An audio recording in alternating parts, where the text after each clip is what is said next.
Hey everyone, this is Steve Weintraub with Collider, and I am here at our TIFF Media Studio. I'm super happy to be here, and I want to give a huge thank you to Campari, which is our main sponsor, and it allows us to be promoting both small and bigger movies, and allows us to talk about Roofman here in Toronto. I really want to start with congratulations on the movie, but I'm going to really, the most important question up front. It's an individual for Derek, if you don't mind. Derek, what do I need to do to get you to make more movies or shows? Well, my kids are now old. I don't want to hear excuses. They're older. They're 8. My boys are 18 and 21, and one of the last 20 years I've been really focused on being a dad and making movies, but I've been trying not to make movies. I've been trying to just spend as much time home so I could raise them, but now they're of age, and so I'm hoping that I get busier. Yeah, again, this goes back to what I was saying. We need you making more stuff. Okay. Yeah, it's very important. I mean, this is like a priority. Get those kids out the house. Yeah, I'll try. I'll try. So I like asking some curveballs at the beginning. It's an individual question for you, if you don't mind. Very early in your career, you did an episode of Star Trek: The Next Generation. Yes. And I'm just curious, what do you remember? I believe it. I looked it up. Head roll. Yeah, it was season 7, episode 7. So it was the final season of the show. What do you remember about doing that? I really remember that, actually. I had black contact lenses in. I had just gotten an interview with the vampire. And I think that's why they gave me the job, because I was like, no, I got the Star Trek job after I got interviewed. It was like the buzz that I had just gotten it. So I think that they gave me the role because they were like, this girl might be good. And then I remember I was like in this really clammy area in the suit. It was so hot, playing in this arboretum. Is that how you say it? Yeah, arboretum. And I threw up. I had there was a dog, and I remember, that's what kids remember. I threw up. Throw up in dogs. I have these brains on the side of my head. I remember and too. An arboretum. You remember that? I don't even know what that is. External brains? Yeah, I had external brains, contact lenses, a dog. Wow. Those suits, I don't know how they did that every episode. The suits are very uncomfortable. It's like wearing a scuba suit in a sweaty room. If you watch the episodes again, which maybe I have, it's pretty amazing what they pulled off on those tiny little sets and those costumes that were just not meant for, you know what I mean? It's pretty amazing. Individual question for both of you. I swear we're going to get to Roofman. Both of you have done what I call like the actor's lottery, which is that you hope at the beginning of your career to be able to like make movies or do stuff, and you both have managed to really do incredible projects, work with amazing directors, and you know how hard it is because it's a bit of luck, it's talent to get to where both of you are. What is it like? When did you both realize, you know what I mean? Like how lucky you are to have made it this far, and do you know what I mean? Mm-hmm. Like, what's it like? Yeah. I realize it almost every day, to be totally honest. I never planned on being an actor. I didn't know really, like, acting was something that happened on a stage. It was Shakespeare, it was whatever. Movies were just something, I don't know. It was like Goonies really happened in my head. Like they just somehow filmed it, like, growing up.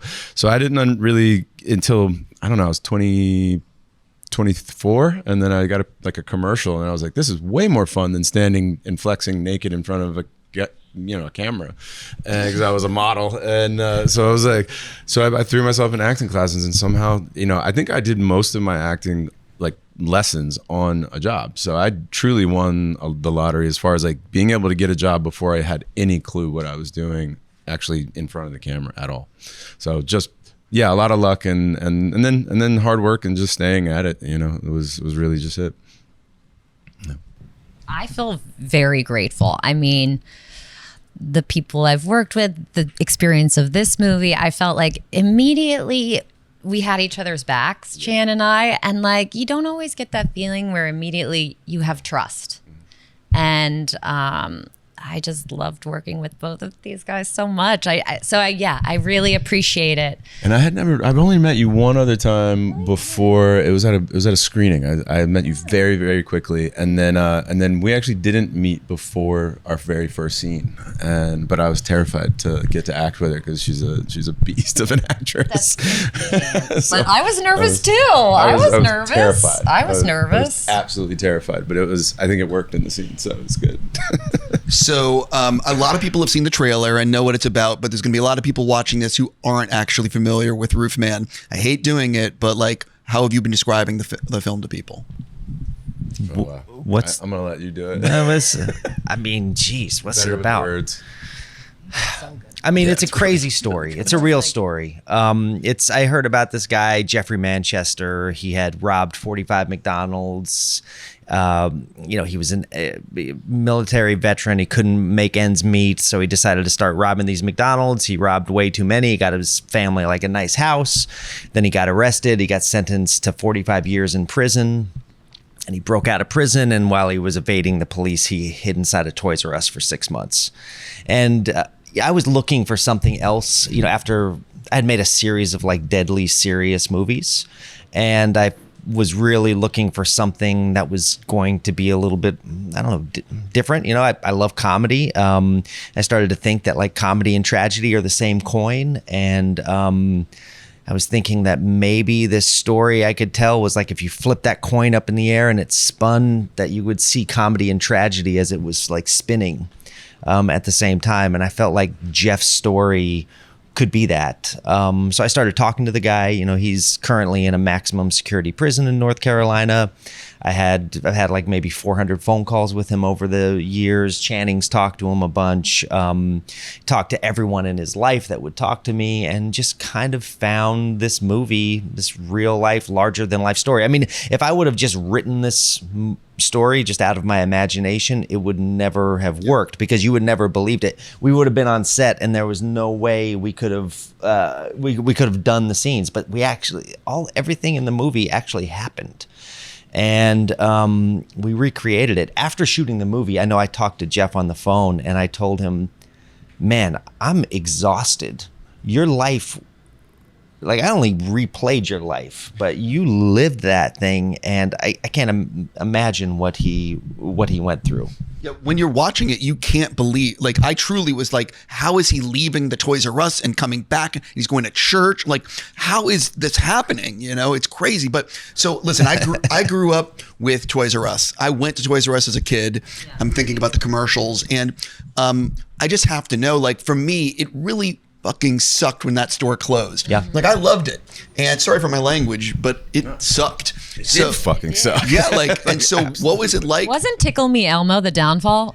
No, because they didn't, something with, what was the down? Well, the downfall was the downfall- internet, Amazon. probably. I was gonna say- Yeah, the Amazon. internet. I was going to say it's Amazon. It was pre-Amazon, but, though. and Walmart No, and that all everything else. started I Just- thought there wasn't enough Tickle Me Elmo. Well, so I think what happened was that Walmart started to get all the Tickle Me Elmos one Christmas, and they lowered the price on the Tickle Me Elmos, so everyone went to Walmart to get their toys. Yeah, okay. Right? Instead of Toys R Us, and that began the downfall. Walmart. More when we were kids, there was less competition for toys. But anyway, I just want to know, for all three of you, what is it like, or what was it like your first day walking the set, walking into Toys R Us, seeing the fact that they had filled every aisle with the toys of the time, and because it was literally a recreation.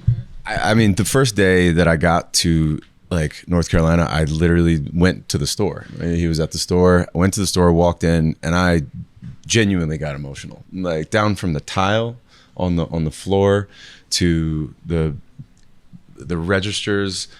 The place wasn't even filled with toys just yet. I mean, and those box stores are massive. They're gigantic buildings, and Imbal is a absolute G of G's. I mean, she's a genius. Imbal Weinberg. Yeah, and she kept being like, I don't know how we're gonna fill it.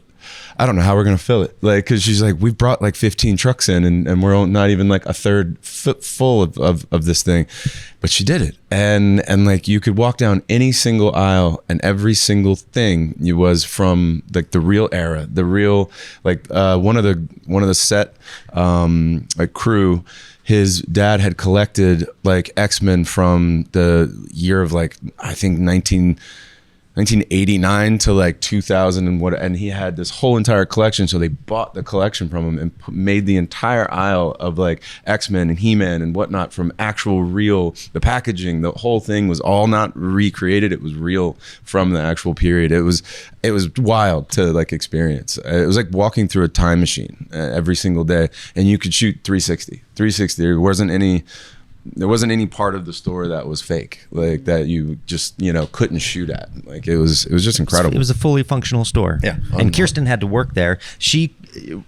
I cast her, but I cast Peter as the manager of the store, and Kirsten had to do a job interview with Peter. So it wasn't for sure you were going to be in the movie unless you got that job interview. Is this true? No. Yes, it was. You had a job interview. You didn't know, but there was You a were lot. going to fire me? If Can you imagine? Oh, Peter was in God. charge. Peter Okay. held your whole fate in the palm of his hand. We were both born in the same hospital. Peter and I were like this immediately. We're both Point Pleasant, New Jersey hospital. I don't know. That was really special for us, not for anybody What's else. in the but water there? Like, Good stuff. the Good acting water stuff. there. I stole stuff from that Toys R Us. That is the actual next question I have, Yeah, which I is stole some stuff. how often were you taking things from that toy store? I'm almost 100% positive that 100% of every single person that worked on that movie, and probably people that didn't even work on the movie, stole things from that set because it was so nostalgic. I stole stuff. Did you take? What did you take? I know. I'm I interested. took a SpongeBob nightlight. So weird. My cat was like, I'm jealous. So now. weird. That's the weirdest one I've heard. I took two of them. I obviously took Gambit, Rogue, and I took a Cable. I actually took 2 Gambits and 2 Rogues. Kirsten and a took Cable. the most. No, though. I didn't. I took 2 sets of pajamas, dinosaur pajamas, and I took Swedish candy. fish and friend candies because I'd never seen the and friends. Oh, and I took a giant teddy bear for my daughter. That was, got- she came. Yeah, she came to set and like was playing with it, and so it's in her room. Yeah. One of the things I'll just say that I love to do as a filmmaker is set up an aquarium of a world. So that Toys R Us was like an aquarium. If you look out from the outside, the glass, and I wanted to just make it fully functional so we could drop the actors into this aquarium and then they could live. They could make choices and do whatever they wanted. Like I built my own. I got the stuff that I wanted to get to build my own little like lair, like my own little like that little nest that I live in. He was just like, go pick stuff, whatever but you want. magic happens that way. And so like you've seen the movie poster. So anyway, the real Jeff, I talked to him a couple weeks ago and he said, hey, because he hasn't seen the trailer because he has no internet, but the news was on in Charlotte in Charlotte and they showed images from the trailer and he said, hey, I have a question. He was like, that image, Channing in his underwear and a pair of Heelys and a pool floaty and a teddy bear around his neck with sunglasses on. He was like, where'd you guys get that idea? And I was like, I don't know. I was shooting and Channing came around the corner and he looked like that. So we shot it. And he was like, I'm really happy to hear that Channing got a chance to reconnect with his inner child like that, because when you live in a toy store for 6 months, that's what happens. Yeah. I normally don't ask weight questions, but you dropped a ton of weight. And when I saw you on screen, I didn't realize that you were going to do that. I'm watching the movie. I'm like, he is like so thin. Yeah. What, talk a little bit about this. Derek and I talked about it a little early. We went on this long walk and I was like, okay, I feel like the Roofman, he's an athlete, scales buildings and has to drop through holes and hides in walls, and so I was thinking, and also the only picture I really had of Jeff was he looks thin, he looks like a wiry guy, and I'm sort of more of like a thick neck sort of jock guy, and I kind of wanted to just slim down. And then as we started filming, I only planned to get, just to preface, like I had just come from 140, probably 145. 245. Sorry, 245 on another part. Sorry, yeah, I left that out. And then I had to drop about almost 70 pounds to get to the weight that I was like really trying to get to. Was 185, but I just kept going. It just kept going, and it really kind of became this strange, like, I don't know, the more I looked at it and the more I felt into the movie, it's like a meditation on loneliness and emptiness, and Jeff was trying to fill like that with like love and buying things for people and having these like experiences. Derek always says that Jeff is the person that would kill an ant with like a sledgehammer. Like, he just does a little too much, like all the time. And I think that comes from like a deep emptiness or a deep well of some needing to be more or needing more somehow. And I don't know, it just our first date, he was like, that's it, you need a sandwich, like that's you're not going any further than this. And I was like, all right, I would like a sandwich. Sorry, excuse me. I was like, I would love a cheeseburger. Yes, let's do that. or a PB&J. Yeah. Again, I definitely want to know for both of you, though. You have some great scenes together, and talk a little bit about like, because you mentioned you didn't meet until you were actually filming. What was it like actually collaborating, and what surprised you about each other? Because you're both really good actors, but you never really know how it's going to gel and the way the other person likes to work. And I'm just curious, what was it like? You know what I mean? Yeah.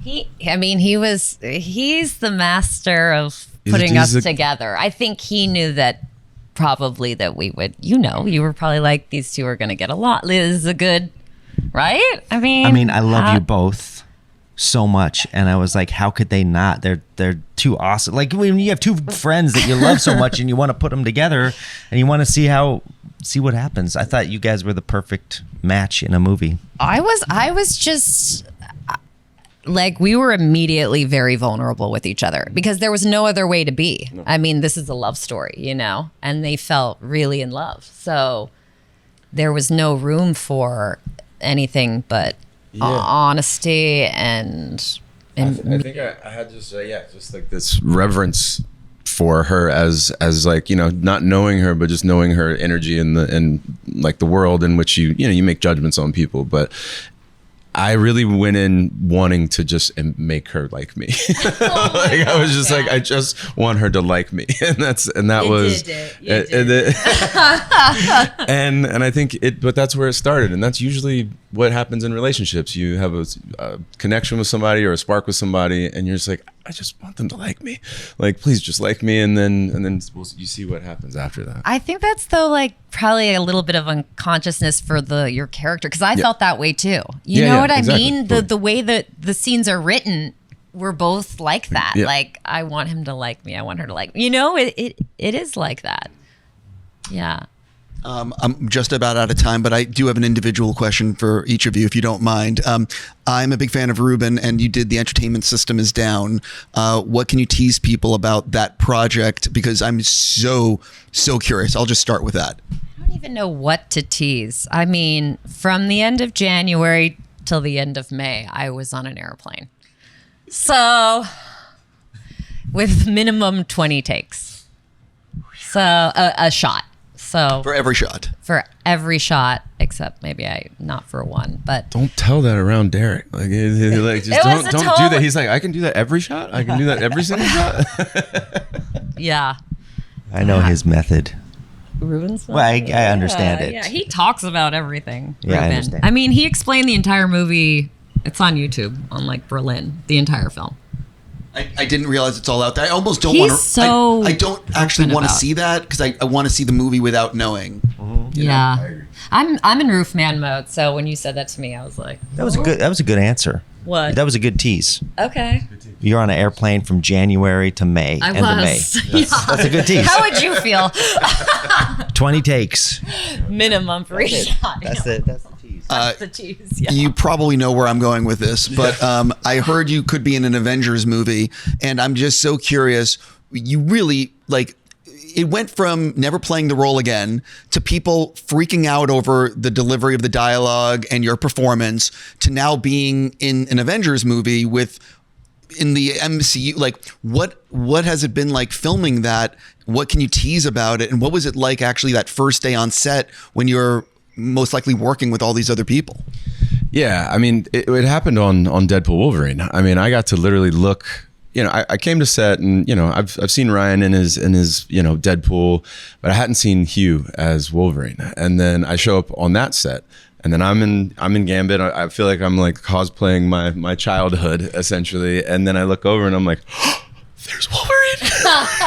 And I look over, I'm like, oh, it's Blade, it's that lecture, it's everybody. And I'm freaking out inside. I'm fully freaking out. And it's the exact same way on Avengers. You just can't understand what this is going to be yet. It's going to melt anybody that has loved these things like growing up. It's going to melt your brain. It's going to be the biggest thing that they've ever done. Like, that is for sure.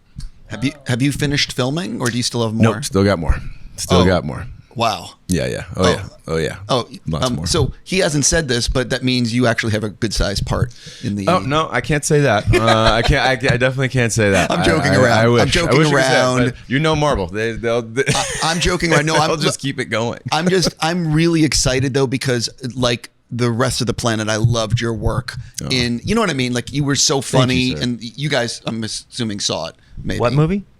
Deadpool, Wolverine. I didn't see it. That was great. But everyone says that he's the best it. part. It's such a fun character. He's such a fun character. Even when he's like fighting somebody, he's flirting with them. Like, he's just it's just he's great. He's like my favorite guy. I have to stop. I'm out of time with you guys. I'm just going to say that I'm looking forward to talking more in-depth specifics, because I didn't do that here. You know what I mean? Yep. For down the road when the movie is coming out. But seriously, congrats on the film. Strong recommend. You guys were great. And again, I need you making more stuff. Okay. That's what I got. Thank you, boss. I'm gonna try to keep him making more stuff too. Yeah, I'm gonna same. start. We want to work with Derek. We're gonna throw things at him left and right. Okay. On that available. note, look for more interviews on Collider soon. Thanks for tuning in. Thank you. Thanks, guys.